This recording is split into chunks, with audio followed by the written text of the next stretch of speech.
For our marketing plan project, we created an app called Study Buddy. This is an app created for Pomoja students to create schedules to better time manage their work so they can turn things on time. To see if we had a good product on our hands, we decided to create a market research. Knowing that our target audience is Pomoja students, we created an online survey which we thought was a great primary research method to get our results. We used quantitative and qualitative data, using yes and no answer questions and open-ended questions to get a variety of responses. With our purpose to see if Pomoja students were willing to use an organizational app to have better time management, and also which features would be better to embellish our app and to improve our services. Now, we thought it was great because these Pomojas, knowing that Pomoja is an online course, and having contact with students, we could quickly and easily uh, supply them these surveys and had confidence that we would have quick responses. So, while creating a marketing research method, we found that a survey is a great way to collect a lot of data in a short amount of time. In this case, we got 34 responses in less than 4 days, which is great. We felt that surveys was a great way for the user to easily and quickly answer questions, and for us to uh, also quickly have a lot of responses easily, and is cheap as the platform is for free. Now, there are limitations to surveys. Example of this is that there are room for biases, which could affect the results that we need. An example is this is that the student might not respond truthfully of what they uh, believe and what they need. So this could alter our results. And also that since we're all in business management high level and are taking the same course, we could affect each other's opinions, and we all have similar um, preferences and opinions, so we do not represent the whole Pomoja student body. So these are some limitations and advantages of using this method. So now getting into the survey questions and interpreting and analyzing the responses that we received. So here are the first two questions that are quantitative questions that we had. And seeing the first question, we can see that 77% of the people who took the survey said that they did not use organizational apps for their schoolwork to time manage. So this means that there is a great possibility for us to penetrate the market, as many Pomoja students and probably other students do not know or use these apps. We can also see in the second question that 56% of the people found that they did have a hard time managing their time effectively. In other words, this means that there is a need for our app, which is, and we found that these individuals could find great help from our app in organizing their schoolwork, which is great for us and for them. So now in the second group of questions, we can see that this is qualitative. These are qualitative questions. We in the third and fourth questions, we use them to determine current users of time management apps and what they disliked and liked from already existing apps, which is great for us to improve and to use what people already like from existing apps to improve our app or maintain and what people already like. And in question 5, we got a lot of great different answers when asking about what they liked about the features of time organization apps. And we found that most people liked set features, design priorities of. They also liked blocking other apps like social media notifications. And we have taken these into consideration and think these are great responses, and really like the responses that we're receiving, as they are positive, or most of them are positive. And lastly, for the questions of the survey, we can see again quantitative questions.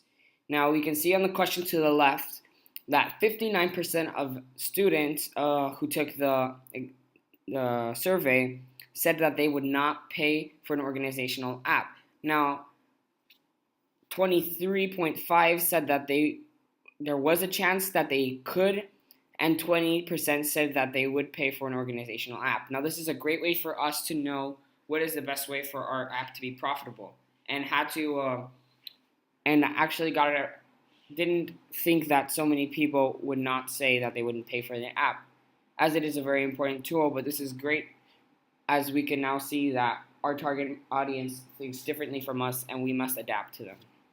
And the question to the right, we can see that most of the people said that they did think that an app that keeps track of their work and time management and due dates is a great feature, meaning that there is a need for this app, and many customers would think that it is effective.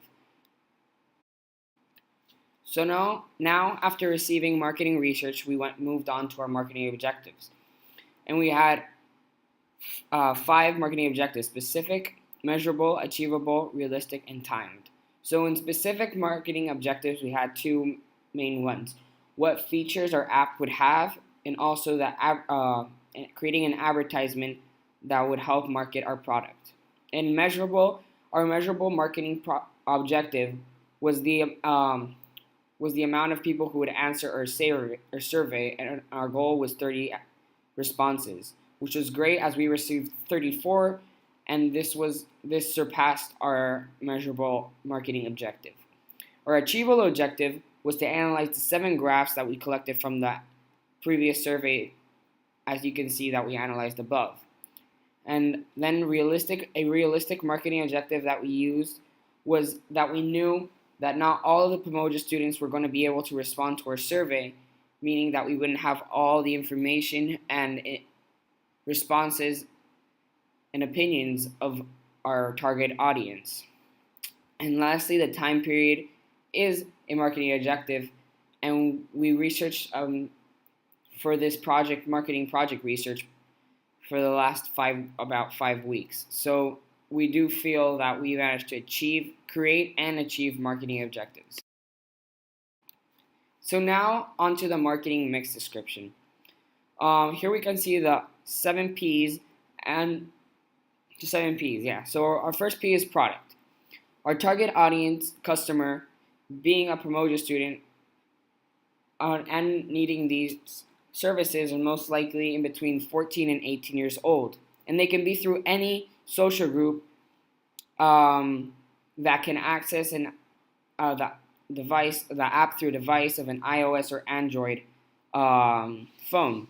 And they will most likely be middle to high income class, as this is an expensive phone, and our target audience being Pomoja students, they're in an expensive course, so it might limit quite a few people. The price.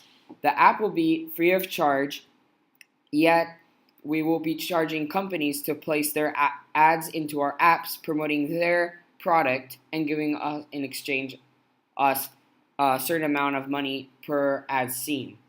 We will also allow the option for users to spend 99 cents to remove an ad. Now, this is psychological pricing. Now, this by selling at a slightly lower price, we managed to to make the customer think that they're paying less, and this may be inconvenient during transactions. So the promotion.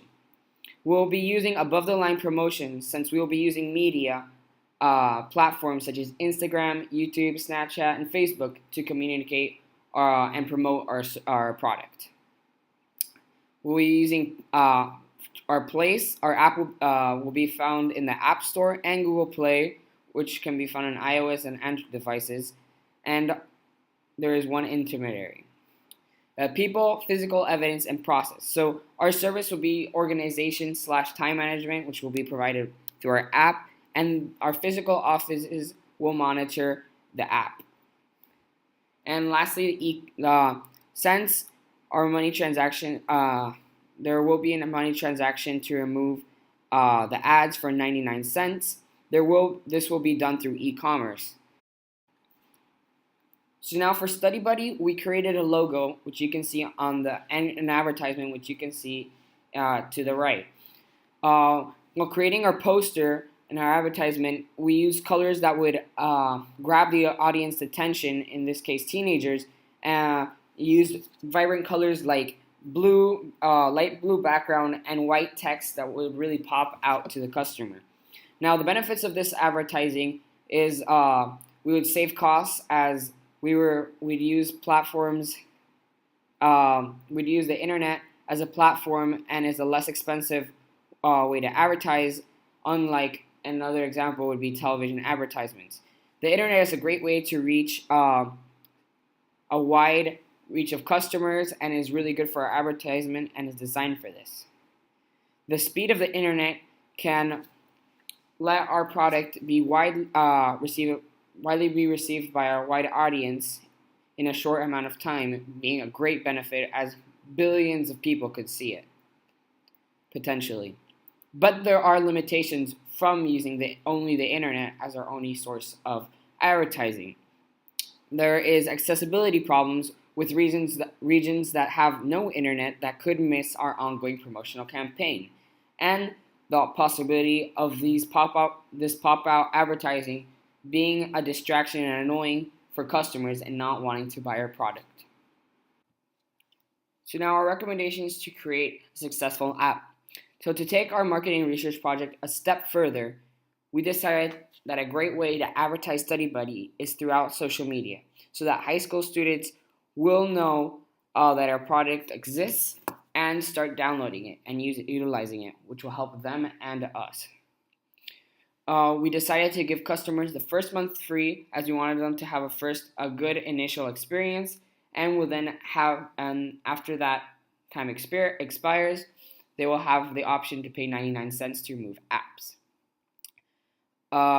The features in the app will be chosen by the customer and edited by them, as it will be a customizable platform, which is great for and will hopefully suit the customers' needs and requirements for them to achieve their time managing goals.